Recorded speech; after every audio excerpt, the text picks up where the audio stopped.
अस्सलाम वालेकुम and welcome to rehantoons.com। rehantoons.com के अंदर खुश आमदीद।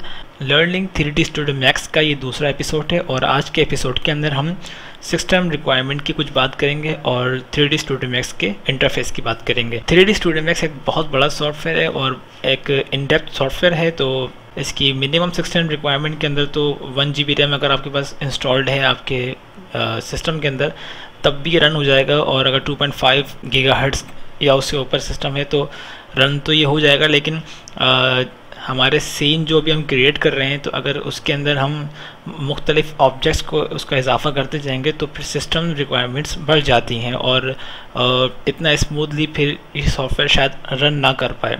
तो जब तक काम के अंदर अगर स्मूथनेस नहीं होगी तो फिर आप डिज़ायर्ड रिजल्ट्स आप इस सॉफ्टवेयर से नहीं निकाल सकते। बेहतर है कि आपके पास कम से कम 2 GB रैम कम से कम हो ताकि आप बेहतर तौर से इससे वो रिज़ल्ट हासिल कर सकें। 3D स्टूडियो मैक्स रन करने के बाद जब आप पहली स्क्रीन जो देखते हैं वो कुछ इस तरह से होती है। तो जब आप स्टूडियो मैक्स रन करते हैं तो आपके सामने कुछ इस तरह से स्क्रीन आती है। आप इस वक्त देख रहे हैं कि मेरे पास ये 4 बॉक्सेस हैं और उनके अंदर ग्रिड्स पहले से मौजूद हैं। इनको हम कहते हैं व्यू पोर्ट्स। ये वो एरिया है जहाँ पे आप मुख्तलिफ अपने ऑब्जेक्ट्स को ड्रॉ करते हैं और इसके बाद उसके पैरामीटर्स को सेलेक्ट करने के बाद अगर उसमें कुछ मॉडिफिकेशन हो तो मॉडिफिकेशन करते हैं। मींस कि ये आपका प्लॉट है जहाँ पे आप अपना कैरेक्टर अपना ऑब्जेक्ट उसको डिज़ाइन करते हैं, उसकी एनिमेशन करते हैं, उसकी मॉडलिंग करते हैं और उस पर मैपिंग भी करते हैं। तो ये वो प्लॉट है। 4 व्यू पोर्ट्स हैं। इसके अलावा अगर हमें अपने ऑब्जेक्ट के हिसाब से कोई दूसरा व्यू देखना हो तो वो भी हम सेलेक्ट कर सकते हैं। बाय डिफ़ॉल्ट यहाँ पे 4 व्यू पोर्ट्स हैं, फ्रंट, टॉप, लेफ़्ट और एक पर्सपेक्टिव है। इसके बाद अभी इन व्यू पोर्ट्स में कैमरा प्लेस नहीं है। अगर हम कैमरा प्लेस कर देते हैं तो फिर वो एक अलग एंगल से शो हो जाएगा। फिर यहाँ पर्सपेक्टिव या कुछ और एंगल का नाम नहीं आएगा, सिर्फ वहाँ पे कैमरा एंगल का नाम आएगा। इसके बाद इस बार से तो आप सब वाकिफ़ हैं, इसे हम कहते हैं मेन्यू बार। आप देख सकते हैं कि यहाँ पे बहुत मुख्तलिफ मेन्यू हैं इनके और उसके अंडर भी बहुत सारे ऑप्शंस हैं। इन पे हम इंशाल्लाह आने वाले एपिसोड्स के अंदर बात करेंगे। इसके बाद है मेन टूल बार, और ये वो कमांड्स हैं जो हम अपनी मॉडलिंग के दौरान फ्रीक्वेंट यूज़ करते हैं, तो जिनकी हमें ज़रूरत पड़ती है। ये वो उनमें से कुछ यहाँ पहले से मौजूद हैं। इन्हें हम कहते हैं इस मेन्यू को हम कहते हैं, इस बार को हम कहते हैं मेन टूल बार। इसके बाद आप अपने स्क्रीन के राइट साइड पे जो पैनल देख रहे हैं इसे हम कहते हैं कमांड पैनल। कमांड पैनल की अहमियत को मैं इस तरह से वाज़ेह कर दूं कि जिस तरीके से इंसान के जिस्म में दिल होता है, इसकी हैसियत और इसका स्टेटस भी कुछ ऐसा ही है। ये 3D स्टूडियो मैक्स का एक तरीके से दिल है और बहुत सारे उमूर हम जो है वो इसी पैनल में रहते हुए अंजाम देते हैं। बहुत अहम ये पैनल है और बहुत इन डेप्थ है।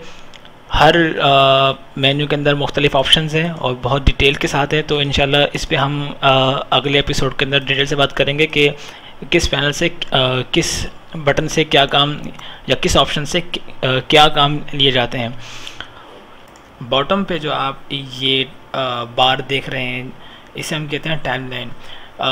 बाय डिफ़ॉल्ट स्टूडियो मैक्स के अंदर 0 से 100 के अंदर फ्रेम दिए गए हैं। ये डिफ़ॉल्ट टाइमलाइन है।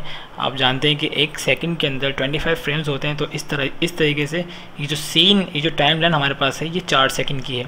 इसके अंदर हम इजाफा भी कर सकते हैं, इसको हम कम भी कर सकते हैं। आप यहाँ पे देख रहे हैं टाइम कॉन्फ़िगरेशन के नाम से एक बटन है। इस पर हम क्लिक करेंगे तो हमारे पास ये पैनल खुल जाएगा। हम बता सकते हैं कि हमारा जो फ्रेम रेट होगा वो उसका फॉर्मेट क्या होगा, वो NTSC होगा, पैल होगा या कस्टम भी हम कर सकते हैं। आम तौर पे एशिया के अंदर जो फॉर्मेट यूज़ होता है इस हवाले से तो वो पैल ही यूज़ किया जाता है। यहाँ पे हम एनिमेशन का टाइम फ्रेम सेट कर सकते हैं। बाय डिफ़ॉल्ट 100 है, हम यहाँ पे 200 कर देते हैं। तो अब हमारा जो टाइम फ्रेम जो हमें स्केल जो हमें मिला है वो 200 है।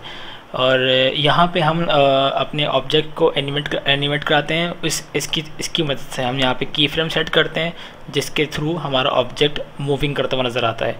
इंशाल्लाह नेक्स्ट एपिसोड के अंदर हम कमांड पैनल और जो एसेंशियल टूल्स हैं उनके मुताल्लिक कुछ बात करेंगे। Thank you so much.